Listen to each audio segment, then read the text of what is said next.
You see, Bhog is not something that is possible for us. So Bhog without yoga is a contradiction. Have you ever seen a man shivering, trembling in fear? Is he able to eat? Where is Bhog then? Where there is no yoga, there is fear. And where there is fear, how will you even partake in the simple delights of the world? Bhog won't happen. Even to experience the world, that's what I call as Bhog, an experience of the world. Even to really and truly experience the world, you need to have a solid core, a unified core. That is what is called yoga, a unified core, a heart that is not shattered, a mind that is not divided and split and fragmented. Otherwise, how will you experience the world? You look at the people around. Do you really feel that they are able to experience anything? Have people really experienced the delights that existence has to offer? Do we even experience happiness deeply? Do we even experience sadness deeply? Have you seen how many barriers we raise against sadness? The moment somebody is all in tears, his relatives pounce upon him. Why are you weeping so much? The sweetheart has died. The man can't even weep.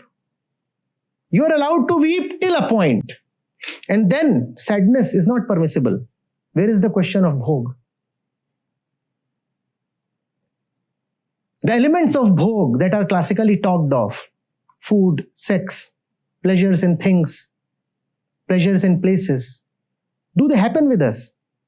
You are so afraid that you can't leave your job.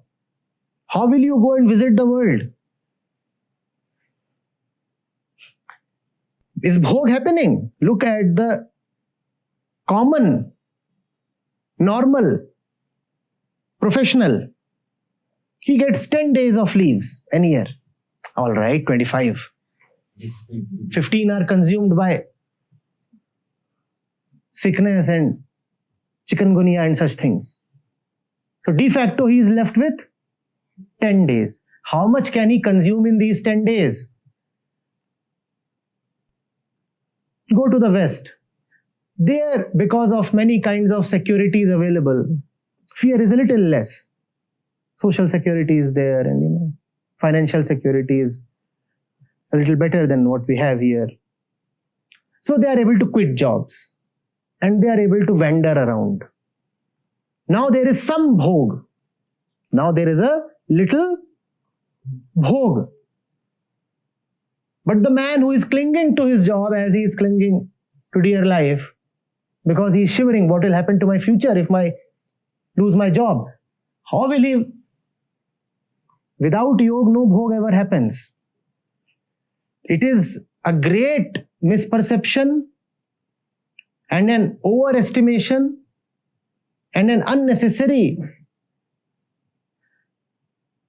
self-gratification to tell ourselves that even without being yogast, we are experiencing, we are consuming the world. No, we are not. What do we know of the world? We are born on this earth. What do we know of this earth? The word Bhog comes very commonly in the environment of sexual gratification. Does that happen?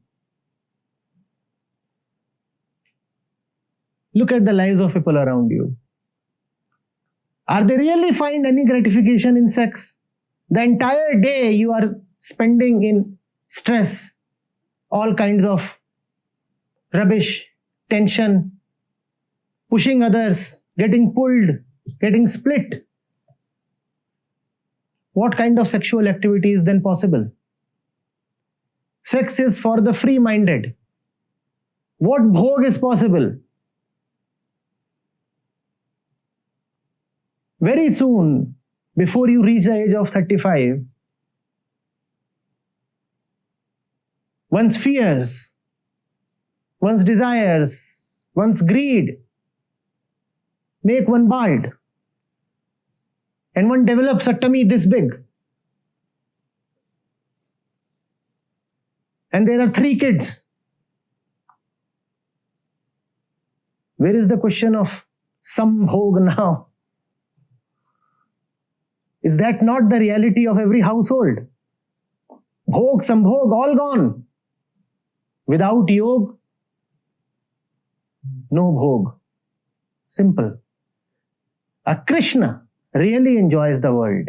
We don't. Krishna is Yogi Raj. The Shiva really enjoys the world. Shakti is the world. Because Shiva is the Adi Yogi. We don't enjoy the world. We lead very barren lives.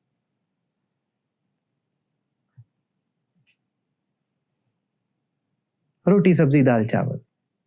Full stop. Where is bhog?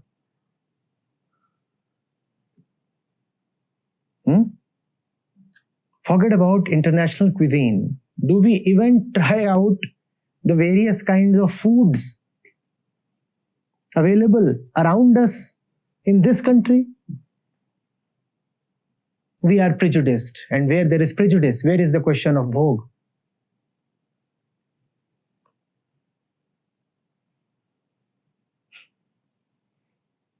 If you are happy beyond a point, you are cautioned, even admonished. You are just being too happy. Very soon, you will meet your fall. As they say, nazar lag jayegi. You can't even be fully happy. You can't be too sad. You can't be too happy. Where is the question of bhog?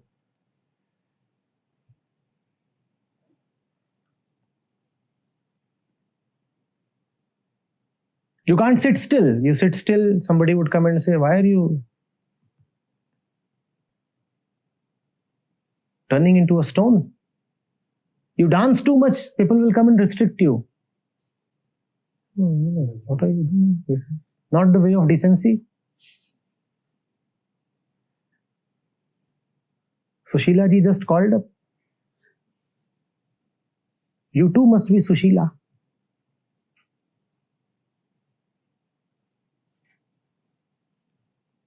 You know what is Sushila? She. Good she. Sushi.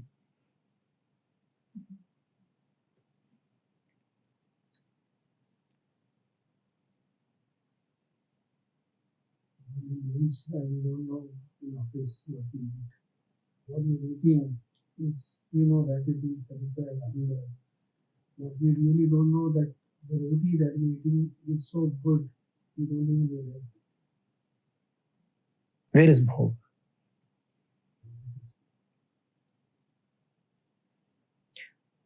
Every breath is a reminder of joy, but only when you are available to that experience, not when your mind is absorbed in trivia and 10 types of occupations. You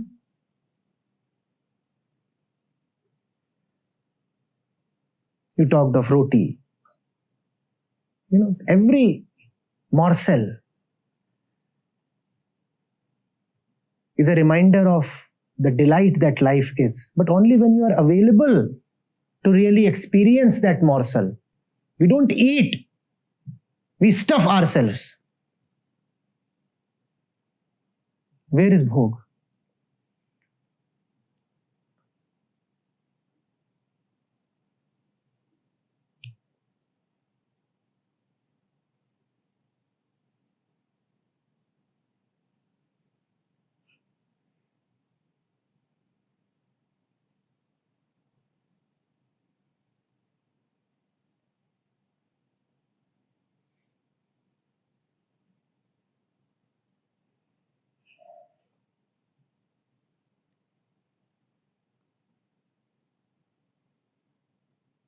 The funny part is, there is no bhog, yet we so feel guilty about excessive bhog.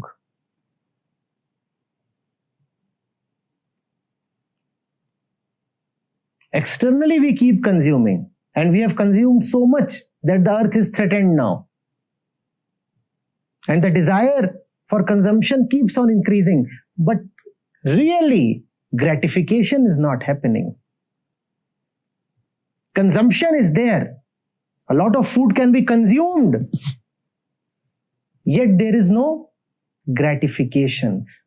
True gratification comes with an inner fullness, with gratitude. Without gratitude, there is no real gratification. And that is why consumption keeps increasing. In search of gratification, consumption keeps increasing. You keep consuming more and more in the hope that quantity will lead to quality. You keep increasing the kilos, the inches, the quantity, the numbers, in the hope that numbers will lead to something that is not numerable, that is not measurable in numbers. It doesn't matter how much you run along the dimension of numbers, that will not take you into the dimension of the innumerable, immeasurable. Why is the man buying one car after the other? Have you ever asked him? So that he can get some gratification that he doesn't get. One car. Why is the man offering much more than he can eat?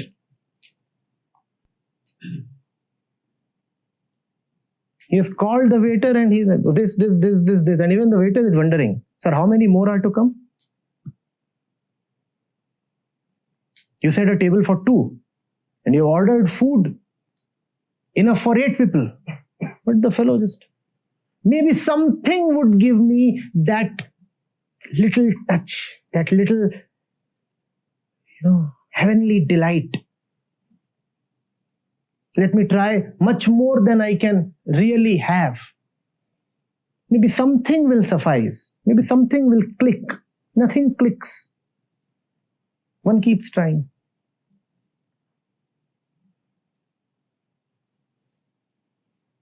If bhog means just gross consumption, then yes, bhog is happening. But if bhog means really being delighted, then there is no bhog. It doesn't matter how many thousands and lakhs and crores you have spent. Have you really ever been delighted? Remember that delight is not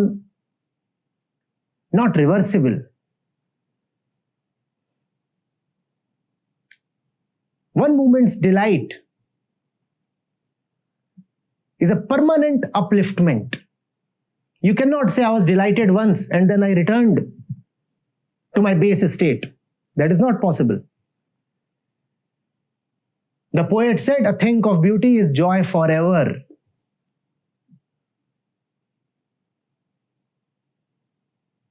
It has a certain timelessness, forever. Has anything lasted forever for you? Any delight? You had a great evening. Did it last? You had a great honeymoon. Did it last?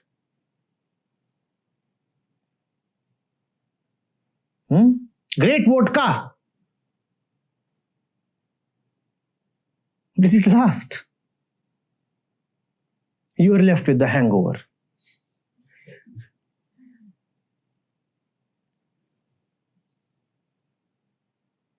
And probably the pills.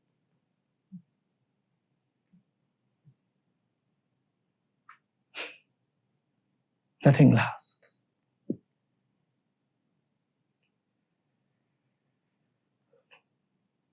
You see our peculiar situation? We are people who just cannot consume, and yet we are destroying this planet with excessive consumption. Like a man whose intestines are now all rotten, perforated. Intestines having holes. So he cannot absorb anything. But he keeps eating a lot in the hope that if he'll eat a lot, maybe something will be absorbed. How can anything be absorbed when your entire canal from here till there is perforated? Nothing is absorbed, but you keep putting in a lot. That's man's condition. Very peculiar.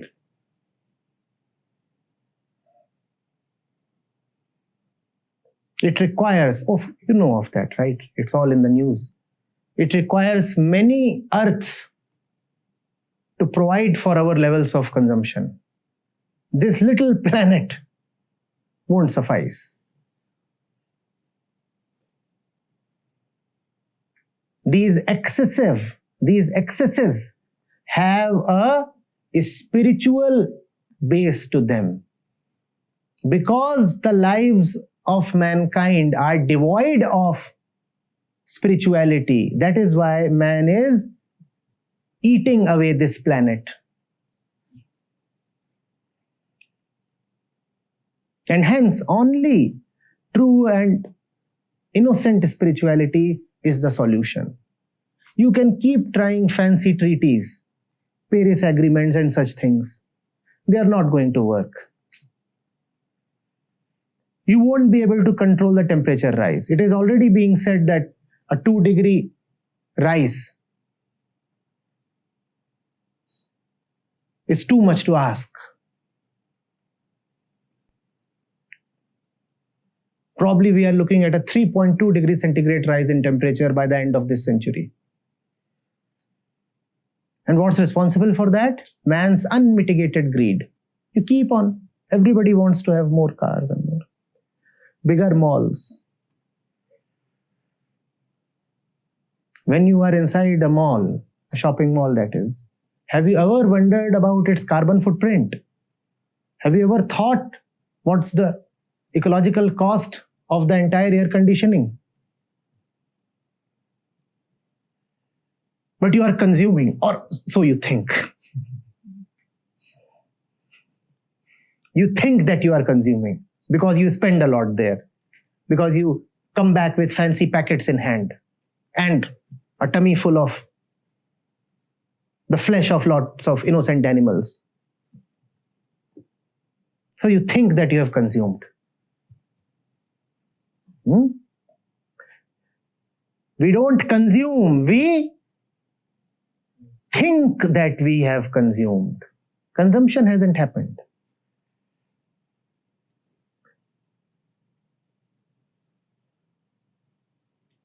The Ishavasya Upanishad says something very beautiful in this regard.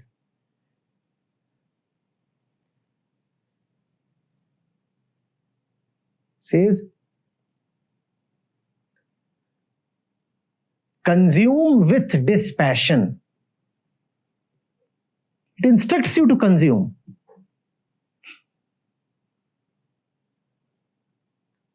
That's the opening verse.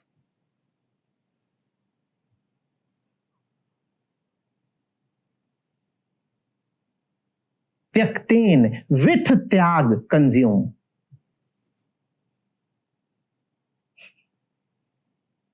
You don't need it really. You are fulfilled. You don't have expectations of spiritual fulfillment. You don't have a void within. And now you have a relationship with the food. You are okay. You are not afraid. You are not desirous really. Now you have a relationship with food. That's quite strange. When you consume because of desire, it's desire that consumes you. You haven't consumed anything. And when you consume without desire, then you really consume. You'll get up and ask, but why will we consume if we don't have desire? Because all our consumption is born out of that's what the Upanishads and the Buddhas have taught. to consume without desire. Yes, that is possible.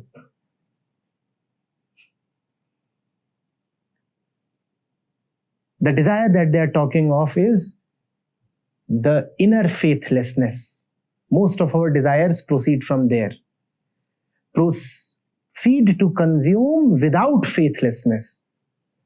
Don't consume as if consumption will give you joy.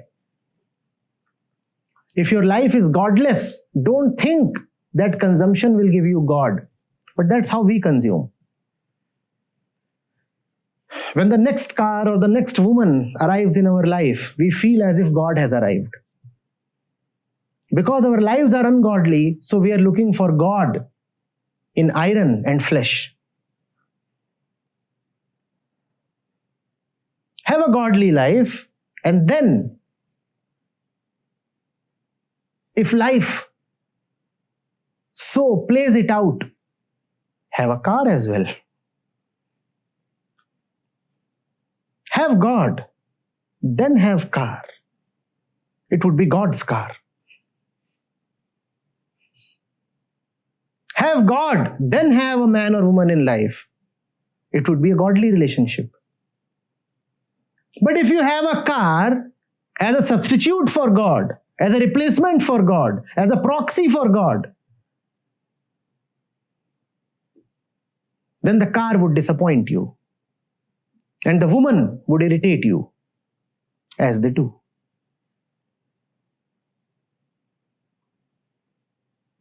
You are asking too much from her. And the woman too is asking too much from the man.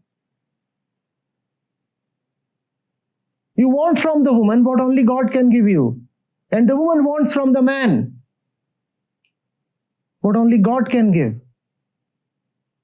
Total contentment is what you want. And the man and the woman are going to fail. And then you are annoyed. And then you say, it was a bogus decision.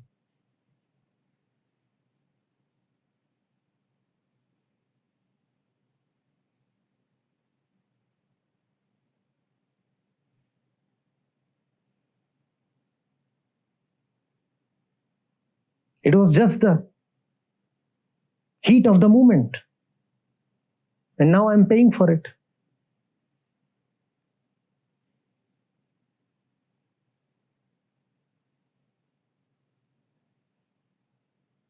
How much do you want to pay? You are already a pauper.